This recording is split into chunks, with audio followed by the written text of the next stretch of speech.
Welcome to the Charleston CFO Council. This organization was co-founded in 2015 by Robert Bendetti and Mark Carmichael in order to provide a networking and educational forum for senior financial executives to share best practices, to discuss current financial issues, and to learn about current topics related to the performance of their job. Good morning, Ann. How are you doing today? I'm doing great. How are you? I'm doing great, and we are talking from far across the land. You are all the way in New York City. I am. Soon to be transplanting to Charleston, South Carolina. And I cannot wait. We're been in a lockdown. We're still in a lockdown. There's no sun here, so I'm excited to come to the land of the free. Yeah, it's so funny to me. I have friends in some states where it's like they're under martial law. And I just went out to dinner and threw some axes with friends in a free country. And I social distance, and I was able to maintain my health. I did not die. And so really weird how different states handle the same situation. We should all take it very seriously. Yes. But I kind of believe we should be allowed to make our own personal choices. Oh. I agree. And, it's hard to argue with New York right now because they have such a great rate. Nothing is increasing dramatically, but at the same time, I think there's a better balance to be struck. Well, welcome almost to Charleston, South Carolina and the Charleston CFO Council. We're glad to have you join. I will say that you are just another person who's going to ruin the traffic in the Charleston area, but we're going to let you in. You're the last one, okay? Thank you. I'm honored. And let me introduce you to the crew here in this Meet a Member video. Ann Blake, currently out of the Rochester area, soon to be Charleston metro area, is currently the CFO of Third Eye Design and also the treasurer at Hemp Lab.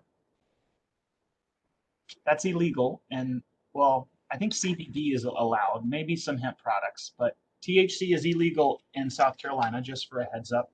And then I think you have some other roles. You're like multitasking, making the rest of us look bad. I saw online that before that, senior financial executive in a really cool wide range of things like manufacturing, environmental services, and food and beverage. And did you get your undergrad in accounting from St. John Fisher College? Is that correct? I did, yes. A certified public accountant and a CGMA. Is that correct? That is also correct. Got a son and a daughter.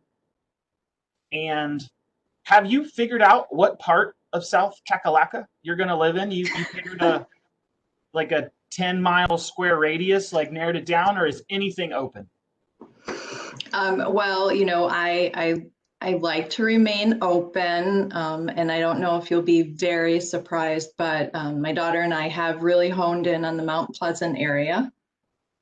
It looks, there's nothing bad that I've seen in any of the areas, but there's something about Mount Pleasant that's appealing, especially being so close to the beaches. Well, sounds fantastic. And let's get into it. And question number one, what is your favorite business book and why?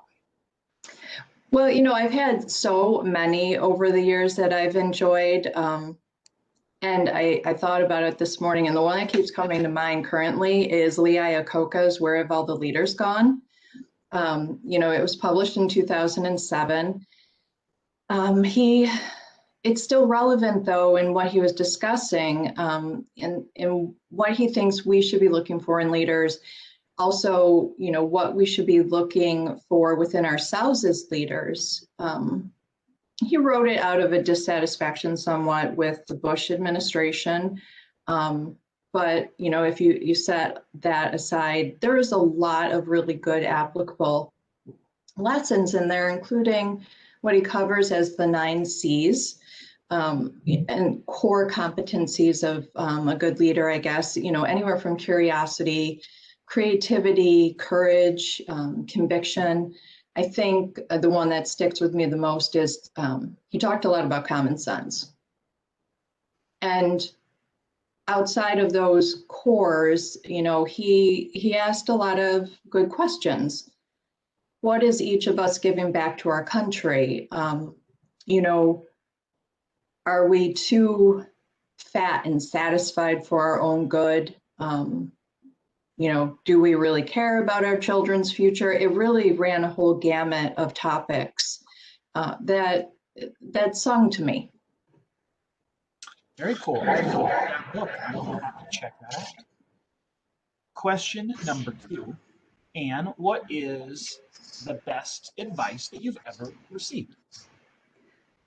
I'm going to say that it's from my mother, and she had a lot of advice for me that she repeated throughout my life, in her life, I should say. She was a very common sense sort of woman, and she, from a young age, reminded me almost weekly, I'm sure, Anne, believe none of what you hear and only half of what you see. And it probably wasn't until I was a young adult that I actually learned that's a quote from Benjamin Franklin. You know, what is saying that really mean?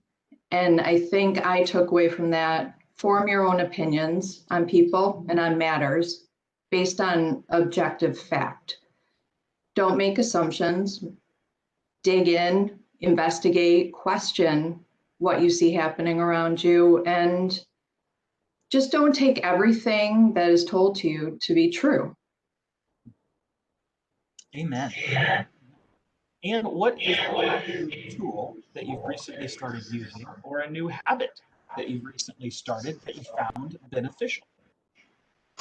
Well, I'll go with the habit because I think all of us have discovered not necessarily a new tool, but now we're all practically experts at our WebEx and our telemeetings, right? One thing that I started doing recently that has been extremely beneficial, though, is actually, you know, daily doing some mindfulness meditation. Even if it's only 10 minutes that I can squeeze in, or so I feel I can squeeze in, I found that just taking that quiet time to unplug and to quiet my own mind has been something that really recharges me and helps me get through. You know, especially during these last 6-9 months that we've been going through, it's come in handy. Yeah, that's powerful. I've been reading about how beneficial mindful minutes can be for employee wellness and personal wellness. Good advice. Absolutely. Yes. And question number 4, and answer this however you want to answer it. Question number 4 is, what is your favorite part about your current job? Either one of the current jobs you have or jobs that you're looking forward to in the near future when you move to Charleston. Sure. So, you know, right now, as you mentioned, I'm acting as CFO and consulting with a number of small startups, assisting in their accounting and consulting with them in terms of running their own businesses. It has been extremely rewarding during this time, mentoring and supporting these entrepreneurs here in Rochester. And, you know, the mentoring role has been something that I've always strongly embraced and have loved, you know, whether it's peer-to-peer or an employee, maybe not even a direct report, but being able to be a sounding board, a neutral sounding board for someone that can give them objective advice. And even if it's not advice, I can, you know, give them questions to think about so that they can make a good informed decision. I don't want that to be something that ever changes for me. I really think that it's part of what I do to give back. I give my time and energy in developing professionals, young professionals, or even, you know, professionals that are my own age. I think it's really important. And if more of us did that, I think we'd be an even more stronger community. I have to say, and I'll just mention briefly my role with New York Hemp Lab. we're still, and I am apologizing, Robert. I don't know if you can hear that. I think the company that mows my lawn has chosen the most inopportune moment. Nice. We gotta have a nice lawn. Good landscaping. So New York is not a legal state either, but hemp has nothing to do with anything psychotropic or THC related. But I helped form, and I've been mentoring folks at Hemp Lab, because for New York State, that has kind of been dwindling in manufacturing and in jobs in general. The hemp industry has a lot of opportunity for innovation. And when we talk about hemp, we're really talking about hemp fiber as it's used for materials. We're in the infancy of understanding what that material can do. But we do know that it's extremely powerful, and it can be as strong as fiberglass, that they're doing a lot of research in aircraft with it. And that's the technology that we're kind of looking to bring into Rochester to revitalize the area that much more. Wow, that sounds amazing. I think that is powerful to be the kind of person who blazes a trail and then helps those behind it. So well done. Yeah. And what is something personal that you wouldn't mind sharing with the rest of the CFO Council? I think it's that no matter what I'm doing, what I'm involved in, I bring an extreme amount of passion. And if I'm going to sign on to doing something, you're going to get all of me and all of my energy, even when it's incredibly annoying because I'm so excited about doing something. It's probably what appeals to me and appeals to other people as I do these mentoring roles here, especially, for emerging industries. But I bring that passion to the smallest of jobs and the biggest of jobs. I really love to love what I'm doing. Question number 6, last question. It happened so fast. What is something that I didn't ask, but I should have asked? And what is your answer to that? Sure. So being in the CFO role, for a good portion of my career now, there's a lot of leadership skills that are needed. And, I think it's important to ask people what makes them an effective leader.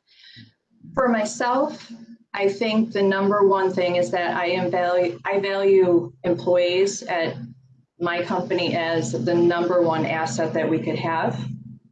I believe that if you treat your employees well, they're going to move mountains with you, that treating them well isn't a matter of paying them a lot of money, but rather investing in them holistically, taking the time to understand them personally, to know or to help them find out what they want in their own careers, to be able to focus in on their own personal strengths and empower them to do great things in their own individual roles, whether that's a staff accountant or a vice president of sales.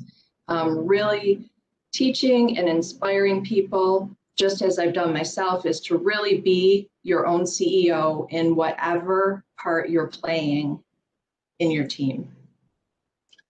Well, this was a lot of fun, and it was a pleasure getting to virtually meet you. And look You forward also. to, I think anybody coming to the social event on November 4th will get to meet Ann live and in person, right? You're going to be able to make it to the event. Is that correct? Yes, and I can't wait. I'm so looking forward to meeting you, and I've reached out to some other folks. I'm excited to meet as many people in the area as possible. I want to learn about what everyone loves about Charleston, get their opinions on where I should be looking to live, and of course, what great companies need me to join them. Well, thank you for doing it, Ann, and I hope you have an awesome day, and I hope your yard looks fantastic when the landscapers are done with it. I'm sure it will. Thank you for tolerating that. It was so good to talk to you, Robert. Great. Thank you so much. Thank you.